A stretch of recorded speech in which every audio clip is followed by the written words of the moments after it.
അന്തരിച്ച പ്രശസ്ത കാഥികനും Chempazhanthi Sreenarayana college alumni association Chesna general സെക്രട്ടറിയുമായിരുന്ന ഐലം ഉണ്ണികൃഷ്ണൻ അനുസ്മരണ സമ്മേളനം ഇന്ന് രാവിലെ 10 മണിക്ക് ചെമ്പഴന്തി SN കോളേജ് സെമിനാർ ഹാളിൽ നടന്നു.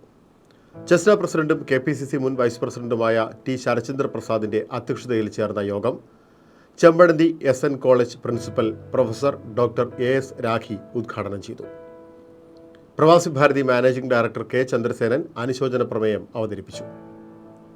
CWC chairperson Shaniba Beegum, Thiruvananthapuram corporation tax appeal standing committee chairperson Surakumari, Chesna vice president Shaji Sukumaran, Aluvila Ajith Kumar, Chesna treasurer Abdul Wahid, Chempazhanthi SN കോളേജിലെ ആദ്യ ബാച്ചിലെ വിദ്യാർത്ഥിയായിരുന്ന K. Ramakumar, Christopher, Sanalkumar, KG Babu Vattapparambil, Venjaramoodu Shaji, ജനപ്രിയ എന്നിവർ പങ്കെടുത്തു. പൂർവ്വ വിദ്യാർത്ഥികളായ കലാ സാംസ്കാരിക രാഷ്ട്രീയ മാധ്യമ രംഗത്തെ നിരവധി പ്രമുഖർ അനുസ്മരണ സമ്മേളനത്തിൽ സംബന്ധിച്ചു.